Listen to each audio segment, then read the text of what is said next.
प्रयागराज के अंदर जो मैंने पहले कहा, एक कुंभ का दायरा बढ़ रहा है, काफी दूरी तक जाएगा।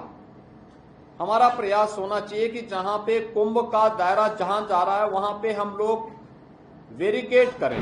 रेस्टोरेंट, होटल में जो कार्मिक हैं इनकी वेरिफिकेशन, किराएदारों की वेरिफिकेशन की कार्रवाई ये सुरक्षा की दृष्टि से शुरू कर लें। रेलवे के साथ, सिविल एविएशन विभाग के साथ में, एनएचएआई के साथ में, भारत सरकार से जुड़ी हुई जितनी भी अन्य संस्थाएं हैं उन सब के साथ भी हमारा एक बेहतर तालमेल रहना चाहिए। 2019 में किए गए प्रयासों का परिणाम था कि यूनेस्को ने प्रयागराज कुंभ को मानवता की अमूर्त सांस्कृतिक धरोहर के रूप में मान्यता दी। हमारा प्रयास होना चाहिए कि फिर इस बार प्रयागराज कुंभ को वैश्विक स्तर पर इसी प्रकार की मान्यता प्राप्त हो। आज लोगो जारी हो गया है और मैं चाहूंगा कि सूचना विभाग मेला, प्रयागराज मेला प्राधिकरण के साथ मिलकर के सुनिश्चित करें कि एक तो उत्तर प्रदेश के अंदर हर जिला मुख्यालय पर,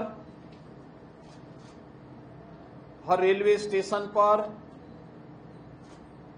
देश के हर एयरपोर्ट पर और अन्य प्राइम लोकेशन पर प्रयागराज महाकुंभ 2025 का ये लोगो अब वहां पर हमें डिस्प्ले करना चाहिए, ये आ जाना चाहिए। पॉजिटिव चर्चा को हम आगे बढ़ाएं, नेगेटिविटी के लिए कोई स्थान नहीं होना चाहिए। याद रखना कि हमारे पास तैयारी 2019 से बड़ी है। बरसात 2019 की तुलना में 1 महीने आगे तक चली है, तो इसका मतलब हमारा कार्य 1 महीने बैक चल रहा है। इसको हमें अतिरिक्त मैन पावर दे करके इसको हमें व्यवस्थित रूप से आगे और समयबद्ध तरीके से आगे बढ़ा देना है। इसके साथ ही प्रयागराज के अंदर जो मैंने पहले कहा, एक कुंभ का दायरा बढ़ रहा है, काफी दूरी तक जाएगा। हमारा प्रयास होना चाहिए कि जहां पे कुंभ का दायरा जहां जा रहा है वहां पे हम लोग वेरिकेड करें और वहां पे हमारी शेड लगनी चाहिए, टीन शेड लगा करके ऊंचाई को बना लें और आने जाने की ही व्यवस्था करें, क्योंकि फ्रीक्वेंट बाहरी लोगों का या बाहरी किसी भी ऐसे तत्वों का घुसपैठ न हो जो सुरक्षा के लिए किसी के साथ खिलवाड़ कर सके। अभी से हम सुनिश्चित करें street vendors, e rickshaw, 3 wheeler, taxi चालक, अन्य प्राइवेट चालक, ट्रक या अन्य रेस्टोरेंट, होटल में जो कार्मिक हैं इनकी वेरिफिकेशन, किराएदारों की वेरिफिकेशन की कार्रवाई ये सुरक्षा की दृष्टि से शुरू कर लें।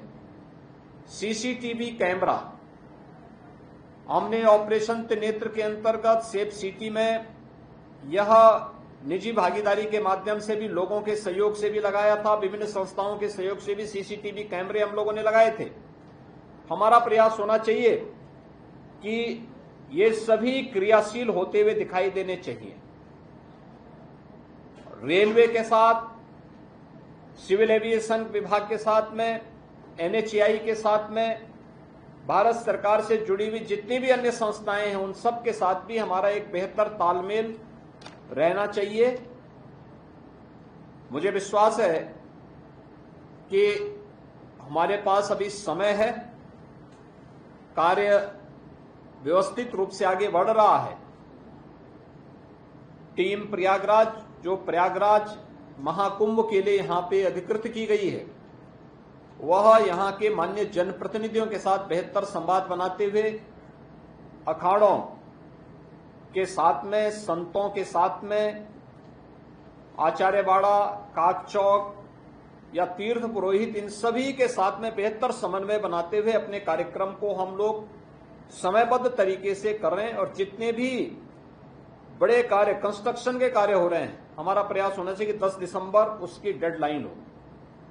10 से 15 के बीच में हमारा प्रयास होगा कि हम प्रधानमंत्री जी को यहां आमंत्रित करके कुंभ मेले के लिए उनसे सभी परियोजनाओं का उद्घाटन आदि के बारे में उनके करकमलों से इसको संपन्न करवा करके इसकी शुभारंभ की घोषणा करवा दें। उसकी तैयारी अभी से हमारी होनी चाहिए। लेकिन मैं सभी विभागों से, चाहे वह भारत सरकार के विभाग हो या उत्तर प्रदेश सरकार से जुड़े हुए, उन सबसे मेरा आग्रह होगा कि जो उन्होंने डेडलाइन दी है उस पर उन्हें दिन रात लग करके मैन पावर बढ़ा, क्योंकि इधर पर्व और त्योहार पड़ेंगे। पर्व और त्योहार की पर्व और त्योहार आप मनाएं अतिरिक्त मानदेय दे करके, लेकिन हमें व्यवस्थित रूप से इन सभी कार्यों को आगे बढ़ाना पड़ेगा और हर हाल में एक दिव्य और भव्य कुंभ के लिए, क्योंकि पिछली बार 2019 में किए गए प्रयासों का परिणाम था कि यूनेस्को ने प्रयागराज कुंभ को मानवता की अमूर्त सांस्कृतिक धरोहर के रूप में मान्यता दी। हमारा प्रयास होना चाहिए कि फिर इस बार प्रयागराज कुंभ को वैश्विक स्तर पर इसी प्रकार की मान्यता प्राप्त हो। ये हम सब की सामूहिक जिम्मेदारी बनती है।